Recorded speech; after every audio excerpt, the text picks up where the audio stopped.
ఒకటేం మేము చెప్పదలుచుకున్నామంటే, మేము నిజం వైపున ఉన్నాం కాబట్టి మేము ధైర్యంగా ఉన్నాం. వీళ్ళు ఒక కేసు కాదు 100 కేసులు పెట్టినా కానీ మేము వెనక్కి పోయేది లేదు, బెదిరేది లేదు.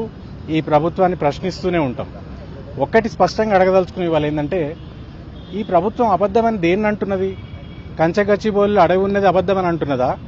కంచగచ్చిబౌలి అడవిలో నెమళ్ళు, లేళ్లు, ఇతర జంతువులు ఉన్నది అబద్ధమని అంటున్నారా? దాని మీదకి 3 రోజులు సెలవులు ఉన్నప్పుడు బుల్డోజర్లు పంపిన విషయం అబద్ధమా?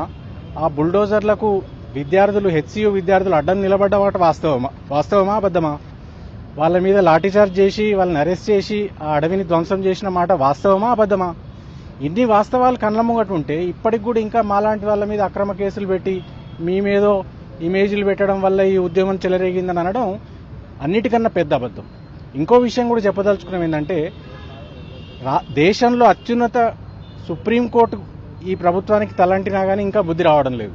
వాళ్ళు చాలా స్పష్టంగా హైకోర్టు రిజిస్ట్రార్ని పంపించి ఇక్కడ అడవి ధ్వంసమైందనే నివేదిక తెప్పించుకొని ఈ ప్రభుత్వానికి చాలా గట్టిగా మందలించినారు. అయినా కూడా ఇంకా ఈ పిచ్చి కేసులు పెట్టి ఏదో ప్రజల దృష్టి మరల్చాలని ట్రై చేస్తున్నది ఈ రేవంత్ రెడ్డి ప్రభుత్వం. మేము ఒకటే చెప్పదలుచుకున్నాం, సుప్రీంకోర్టులో న్యాయం గెలుస్తుందన్న నమ్మకం మాకుంది. ఇక్కడ లోకల్ కోర్టులో మా మీద పెట్టిన కేసుల మీద మేము తప్పనిసరిగా న్యాయ వ్యవస్థను ఆశ్రయిస్తాం. అక్కడ మాకు రిలీఫ్ వస్తుందన్న నమ్మకం ఉంది. ఇవాళ 10 గంటల్లో 11 గంటల్లో మమ్మల్ని ఇక్కడ కూర్చోబెట్టినంత మాత్రాన మేము వెనక్కి తగ్గేది లేదు. ఈ పోరాటం లాజికల్ కంక్లూజన్ పోయేంత వరకు మేము కొట్లాడుతూనే ఉంటాం.